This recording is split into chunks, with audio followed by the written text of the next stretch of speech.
I have really debated whether I wanted to open this can of worms. One of the things that motivated me to start running.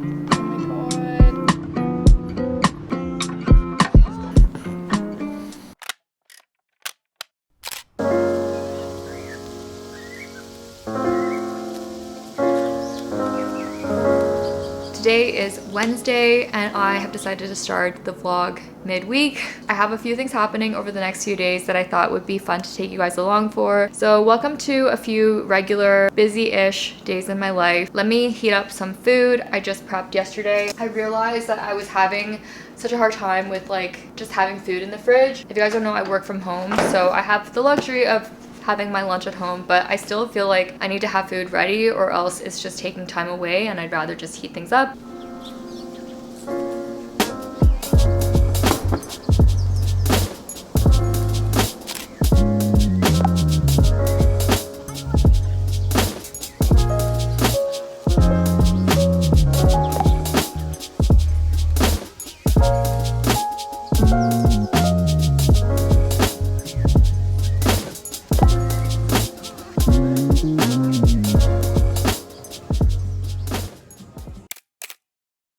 It is Thursday. This week has felt pretty long. I feel like the first couple days of the week I didn't vlog, but it was just honestly a lot of gathering myself after the weekend because of the race and feeling pretty tired from that. And I did go running actually on Tuesday, which kind of was a mistake. I wasn't feeling 100%, but I went anyways. I am not gonna be running until this weekend, I don't think. Overall, I've been feeling pretty good about my fitness routine. I definitely got very locked into running for a good few weeks because I had my 10K race that I signed up for. You guys would have seen how that went because I'm actually just finishing the video for it right now and it's almost ready, but I need to make a thumbnail for it. I got home last night from meeting up with my friend and it was such a cute place. If you're in Calgary, this place is called Baroka and I think they just opened up recently. It's in Marda Loop. Apparently it's pretty hard to get a reso there. You guys would have seen it's got this little outdoor terrace type of vibe. There's a huge wine selection. They've got other drinks. And then before that, this is also a new place. It's called Bodega. I'm sharing all the spots if you're in Calgary. If you're not in Calgary, then disregard. I also have an appointment. I'm going to get my lashes filled. I feel like I keep vlogging whenever I'm getting my lashes done. I'm not going to talk too much about it because y'all probably don't care, but I've been really enjoying getting my lashes done. And it's one of those things that is definitely a luxury and not a necessity. But I have been so busy that I feel like it makes such a difference for me on the day-to-day if I'm going out. And I also don't need to do my own lashes, which also takes time. So, you know, it's one of those things. So I usually get them filled every 3-ish weeks or 2.5 weeks. But I'm about to start work in about 15 minutes. So first I'm going to make a little coffee. Do I want a coffee? Yeah, I do want a coffee. I'm going to make a little iced coffee.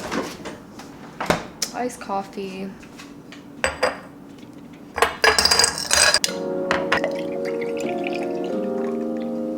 Cheers.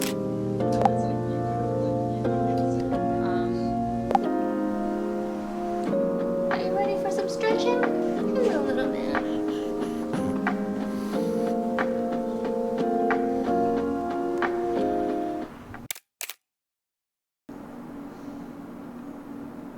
Oh my god. I'm so excited. I just ordered the new iPhone. I'm sure by the time this goes out, you guys would have seen the new 17 and 17 Pro models. I have the 14 Pro and I've had this for almost 3 years now. I could have kept it for a while longer, but I use my phone so much to film and I've been in the market. I was looking at the 16 Pro, but then when I compared the price, I was like, why would I get the older version if I could just pay a little bit more? Because they don't put the phones on sale. I think people assume that if you wait for the new one, the old model will be cheaper, but it rarely gets much cheaper, especially with Apple. I feel like other brands, if you go to a carrier, you might be able to get some discounts, but especially if you are expecting Apple to give you a sale, it's never gonna happen. You'll have to basically get a refurbished or open box phone. And I just really didn't want to do that for something that I use every single day, especially because I make so much content with it. So anyways, I was mulling it over for quite a while. I was thinking about getting the base model because it's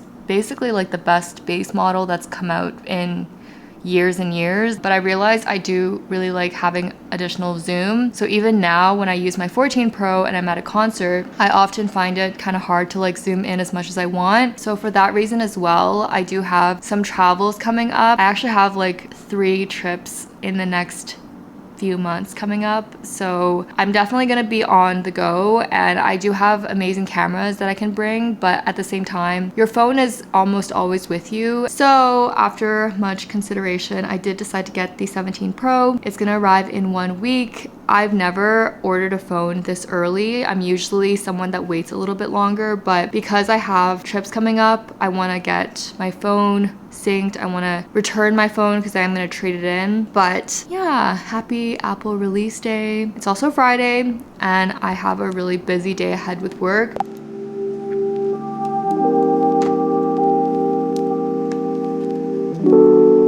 It is much later now and I'm just finishing up with getting myself ready. So I'm actually going to an event, and I feel like last year around this time was when I was also the most outgoing, or like most, I don't want to say brave, most open-minded about going to things alone and like trying other things. I obviously do still go and do stuff, but last year this time I was going to book clubs, was meeting people through Bumble BFF, and I'm really grateful that I met a lot of people that ended up becoming my friends through that time. But I haven't really like gone out and met new people since then. Going out and meeting people is very important if you want to try to broaden your circle and you do want to invite people into your life, especially if you're anyone like me and you work from home. I'm not going to meet people sitting at home. I mean, I can definitely use the apps like Bumble BFF was helpful for meeting friends, but it only gets you to a certain point, and I think it's a little bit different because you still have to go through the whole process of like getting to know somebody, but you're only doing it based off of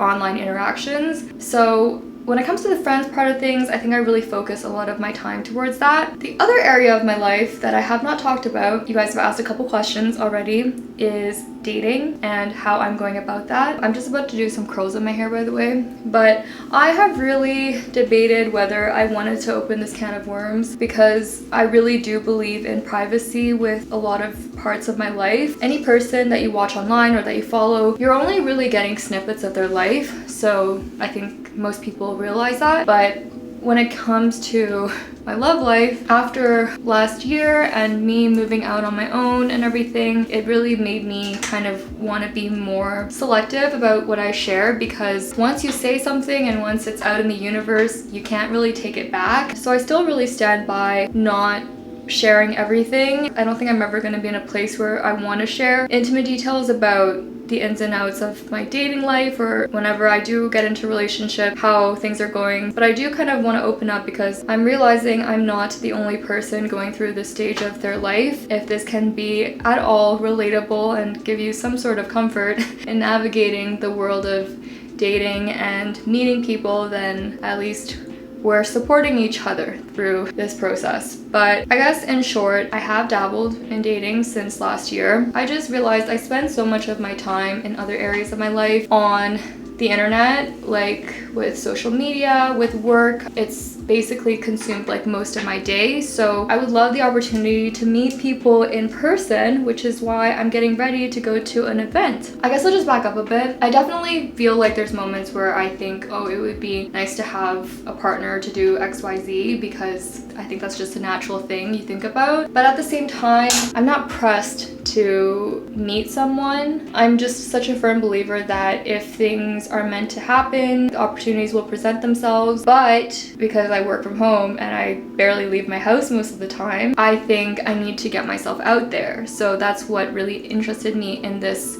particular event. So basically this is just going to be like a little pizza patio day, but I really don't have high expectations. I think this is just a way that I wanted to kind of get myself a little nudge and get myself back out into the world beyond the people that I already know, because I think it's very easy to get comfortable in your little bubble, and I definitely feel like I have been pretty much in my little world for the last few months. And when it comes to dating, I'm really not against the apps. Like, I've dated people who I've met through apps, and I know people that have met through apps and have gotten married and have stayed together for years and years.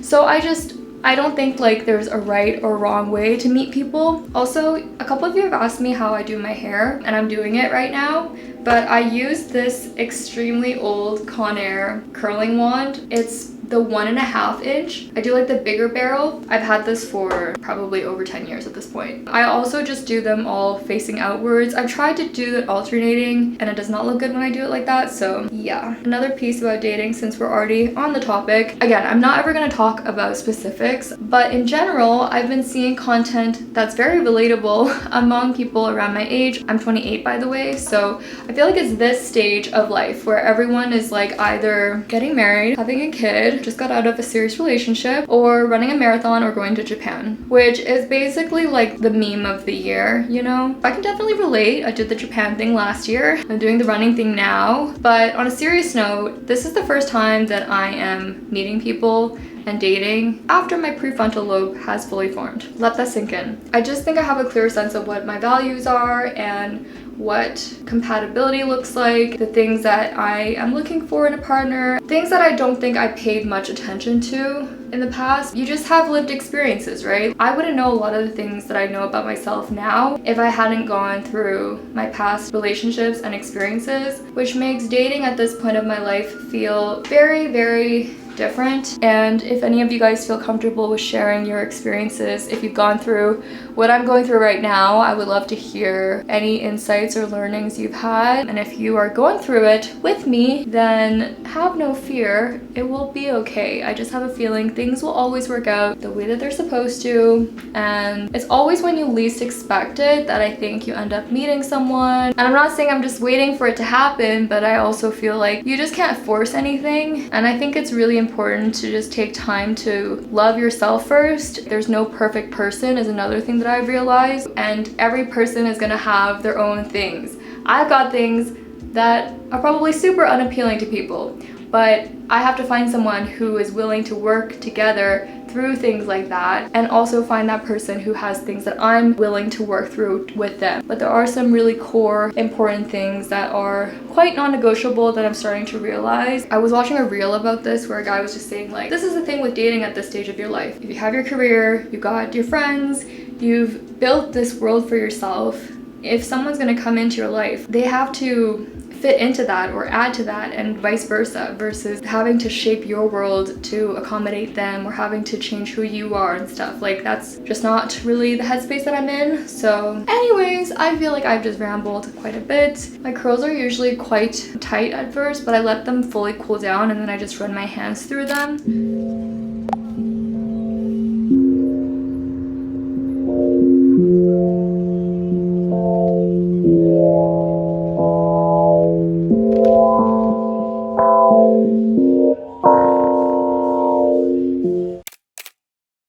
I want to catch you guys up on how it was yesterday. That was my first time going to an event like that, and honestly, I'm really glad that I went and did it. I feel like I was a little bit unsure if I wanted to try it, but at the same time, I feel like you just won't know unless you give it a shot. Everyone was really nice. I will say I don't think that particular venue was the right place for it. The pizza shop itself is actually quite small, but in the summertime, they have an extended patio. It's a nice patio, like there's nothing wrong with it, but there was no music outside. It was pretty minimal ambiance. It was just like a patio, and I was talking to one of the guys who had been to a few of these events, and he was saying that this would probably be the worst one that he'd ever been to. So I feel like I probably chose not the best one to go to. Again, I'm glad I went, but I'm curious to see how the other events usually go. I'll leave that in my back pocket in case I'm ever interested in going to meet more people. But I am really grateful for things like that to be organized, because it is hard to just like go up to someone and talk to them, and even if it's not a match, I think just having conversations with people that you generally wouldn't talk to is still very valuable. Today, I'm actually going to another organized social event. I'm gonna go to a run club this evening, so I'll catch up with you on how that goes in a little bit. Again, I think it's just part of going out and trying different things. I do have a lot of YouTube work I need to catch up on, and also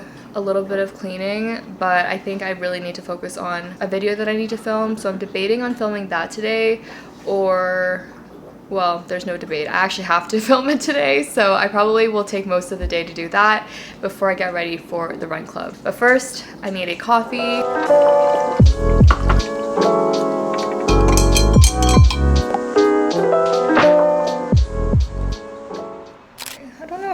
but I managed to almost become late again. I have very bad time blindness. And yes, it is a real thing. I have to leave in a few minutes, but this is with one of the run clubs in Calgary called Offline. I just wanted to give a really quick funny story to this because a lot of times people ask me why I started running or like what got me into running. And in my first running video that I talked about my whole journey and everything, I did mention that when I moved to Calgary, I was interested in joining a run club. One of the things that motivated me to start running was actually because I didn't think I could just show up to a run club without having running experience. So I made it my mission to practice running so that I could feel confident enough to attend one of the run clubs hosted by Offline. They used to do like a 3 kilometer and a 5 kilometer, and I was obviously gonna go to the 3 kilometer one when I first started, but they actually stopped their run club, so I never even got the chance to go to one of those. But they're doing little pop-up runs here and there, so I'm excited. And the other piece is I've actually never gone to a run club without knowing anyone there. A lot of people go without knowing anyone. It's not that I intentionally did that, but I just happen to always know people who are going, and today I don't know who's going to be there. I might run into someone I know, but I don't really know. It's also like 24 degrees right now. I'm a little bit nervous because I don't know anyone there, that I don't know how fast everyone's gonna run, and I also know that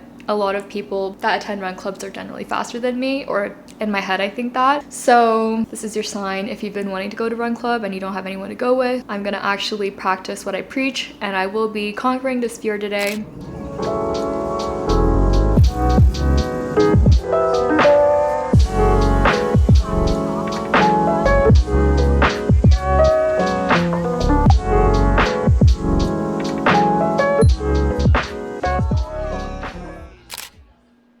I got home and I made myself some fried rice. Absolutely demolished that, but it was very, very good. I feel like fried rice is one of my comfort meals. I don't even know if I'm gonna include this, but I might. I'm feeling some type of way about my running right now. And I'm really trying not to let it get to my head because it's literally not that deep. But I think I've just been feeling very discouraged with doubting myself. And then today was quite hot. The sun was out. The sun is peaking at 3 to 4 p.m. and the run started at 4:30, so it was way hotter than I was used to running. And the girl that I ended up chatting with, she was so nice, but she was like encouraging me, and I was like, no, I gotta stop. And I did end up walking like 2 to 3 times. I don't know, I just think like I have really high expectations about progress. I just did that video about my last 10K race, and I honestly feel like it was still a good experience. I am actually gonna be running a race next Friday. So I'd mentioned it briefly before, but I signed up for this race basically the day of my last race because I just got so in my head about it. It's gonna be a 5K. I've never ran a 5K race. I've ran 5Ks. Today was a 5K, but I've never really pushed myself the whole way. I would love to aim for a time during the race, but I also just have so much doubt right now, and I'm just also tired. My period's about to come, so I just feel like a hot mess. Anyways, I'm gonna take my dog for a walk now, and then I'm also gonna shower finally. I'm feeling in my head about a lot of things, but I really need to get some editing done. So this is a weird note to end the vlog on. Thank you for coming along on this vlog. I hope you guys have enjoyed the last few days. Make sure to like this video if you haven't yet. It really supports my channel, and I'll see you guys in the next one. This is Editing Celine. I just wanted to share how the Brita Night Run went. It's the 5K race that I ended up signing up for, and if you haven't heard of the Brita runs before, it's basically held across Canada, and it was my very first time doing a night race. They gave us headlamps, I ended up buying glow sticks, and I thought the vibes were immaculate. It is honestly so much fun. It was kind of a last minute sign up, and to be completely honest, the reason was mostly after I did not meet my sub 60 goal in my last running video. Deep down, I really did want a 5K PB. When I crossed the finish line and saw that I got a sub 30 5K, I was ecstatic. That was the fastest I'd ever ran a 5K, and I had never felt that proud in my whole running journey so far. But would you believe that a few days later, we got an email and it turned out that the course had been measured wrong. So it wasn't actually a full 5K, and I had no idea how to feel. So I kind of stepped back, and the next day I ended up going for a run, but I told myself I just kind of want to go for the vibes and not have any expectations because I was so tired of these silly goals and feeling so crushed. And somehow I ended up running 12 kilometers without stopping, which is the longest run I've done so far in my whole running journey. And then it kind of hit me. Milestones really don't have to be just the flashy ones that we romanticize online. I am so guilty of getting sucked into that, and it's taken away from me appreciating all the other moments, and I hope that this 12K run can be the start of a new perspective, one that isn't tied to getting a perfect time or a medal, but just making progress and having fun along the way.